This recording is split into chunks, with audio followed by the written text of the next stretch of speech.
warahmatullahi wabarakatuh.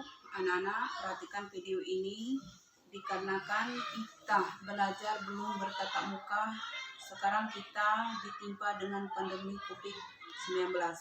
Jadi perhatikan video ini untuk pembelajaran kita. Ada 3 hal yang akan kita bahas. Pelajaran 2 tentang Asmaul Husna. Itu ada 3 yang akan kita bahas. 1. As-Samad, 2. Al-Muqtadir, 3. Al-Muqaddim. Nah, di sini kita akan membahas tentang Asmaul Husna, yaitu As-Samad. Memahami makna As-Samad, artinya As-Samad adalah yang menjadikan tumpuan, yang maha dibutuhkan atau tempat bergantungnya makhluk Allah memiliki Asmaul Husna. As-Samad yang berarti Allah adalah Tuhan yang maha dibutuhkan.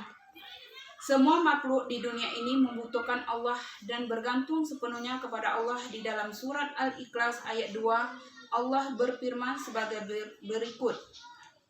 Allahu Samad, yang artinya Allah tempat meminta segala sesuatu. Quran surat Al-Ikhlas. Semua makhluk memiliki kebutuhan untuk memenuhi kehidupan. Ia butuhkan makna tempat tinggal dan keperluan lainnya. Semua itu tergantung pada kehendak dan kekuasaan Allah. Allah mengatur rezeki manusia sehingga ada yang kaya dan ada pula yang miskin.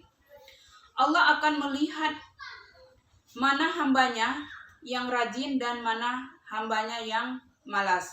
Allah juga menilai makna hambanya yang jujur dan mana hambanya yang berdusta. Semua rezeki mereka Allah yang menentukan. Allah juga menjadikan tempat tumpuan pura makhluk. Allah adalah tempat kita memanjatkan doa, adalah tempat kita berkeluh kesah, yaitu tempat kita mengadu. Yang kedua adalah meyakini Allah memiliki Asmaul Husna. As-Samad, sebagai seseorang muslim harus meyakinkan bahwa Allah bersifat As-Samad. Keyakinan tersebut dibuktikan dalam perilaku sebagai berikut. Rajin beribadah kepada Allah. Tugas utama manusia adalah beribadah kepada Allah. Ibadah merupakan bukti bahwa kita membutuhkan Allah. Orang yang malas beribadah berarti tidak membutuhkan Allah. Mereka mengingatkan keberadaan Allah beserta segala pemberiannya. Sebaliknya, orang yang rajin beribadah mengakui bahwa Allah adalah tempat bergantung. Pelaksanaan ibadah dilakukan sebagai ungkapan syukur kepada Allah Subhanahu wa Ta'ala. Yang kedua adalah selalu berdoa kepada Allah. Orang yang beriman meyakini bahwa semua kenikmatan, keselamatan, dan kebahagiaan bersumber dari Allah. Dengan berdoa kepada Allah, orang yang terhindar dari penderitaan, musibah, dan kesusahan. Segala yang terjadi pada manusia adalah atas kehendak Allah. Yang ketiga adalah memperbanyak amal saleh. Allah menyukai hambanya yang suka berbuat kebaikan. Allah akan memberikan pahala yang berlipat kepada hambanya yang berbuat baik. Allah adalah zat yang maha pemberi. Semua yang diterima makhluk adalah pemberian dari Allah Subhanahu wa Ta'ala yang memberikan keperluan hambanya. Yang kedua adalah Al-Muqtadir. Memahami makna Al-Muqtadir adalah yang maha berkuasa. Allah memiliki Asmaul Husna Al-Muqtadir yang berarti Allah maha berkuasa atau segala sesuatu. Allah menguasai alam semesta beserta semua isinya. Yang kedua adalah meyakini bahwa Allah memiliki Asmaul Husna Al-Muqtadir. Apakah kamu meyakini bahwa Allah maha kuasa? Perilaku apa saja yang membuktikan keyakinanmu akan kemahakuasaan Allah? Yang kedua adalah mematuhi perintah Allah, menjaga dan melestarikan lingkungannya. Sepertinya tugas manusia adalah menjaga kelestarian lingkungannya, seperti kita merawat di dalam lingkungan kita. Jangan banyak ada sampah, nantinya akan terjadi banjir kalau banyak sampahnya. untuk memenuhi kebutuhan manusia. Hewan, tumbuhan misalnya diciptakan Allah untuk dimanfaatkan manusia. Meyakini kekuasaan Allah dilakukan dengan cara menjaga kebersihan lingkungan agar tidak rusak. Merusak lingkungan berarti mengabaikan kekuasaan Allah. Yang seterusnya, tidak bersikap takabur.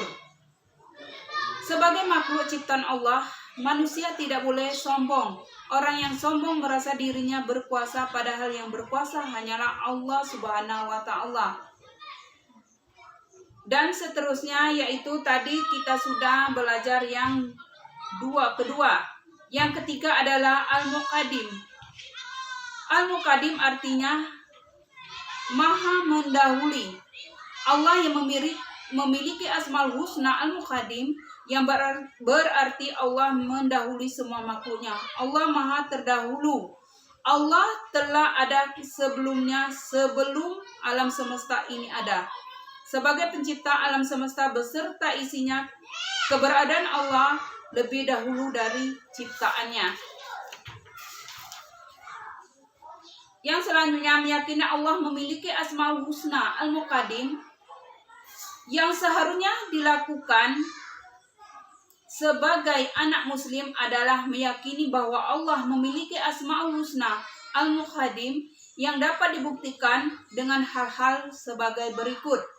Yang pertama adalah rajin mempelajari Al-Quran. Al-Quran adalah wahyu Allah yang berisi tentang kebenaran isinya menjelaskan tentang keberadaan dan kekuasaan Allah atas semua makhluknya. Kita harus meyakinkan kebenaran yang berisi tentang kebenaran isinya menjelaskan tentang keberadaan dan kekuasaan Allah atas semua makhluknya. Kita harus meyakinkan kebenaran kandungannya. Dengan mempelajari Al-Quran, keimanan kita akan semakin kuat. Al-Quran juga mengajarkan kita menjadi makhluk yang tunduk dan patuh kepada Allah Subhanahu wa Ta'ala. Yang kedua adalah meneliti ciptaan Allah. Allah mengajarkan pengetahuan kepada manusia melalui ciptaannya. Kita dapat belajar astronomi melalui benda-benda di langit. Kita dapat belajar biologi melalui makhluk hidup. Keberadaan makhluk menunjukkan keberadaan penciptaan. Semakin sering kita meneliti makhluk Allah, semakin besar keimanan kita kepada Allah Subhanahu wa Ta'ala. Yang ketiga adalah hormat dan patuh kepada orang tua. Orang tua kita lebih dahulu ada daripada kita. Melalui merekalah kita terlahir ke dunia. Oleh sebab itu, kita harus hormat dan patuh kepada mereka. Keberadaan orang tua menunjukkan keberadaan Allah sebagai penciptaannya. Menghormati dan mematuhi nasihat orang tua merupakan bukti keimanan kita kepada Allah. Nah, itu saja yang perlu kita bahas pada hari ini.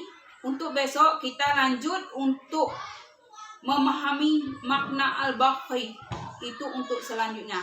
Itu saja dulu penyampaian dari Ibu. Wassalamualaikum warahmatullahi wabarakatuh.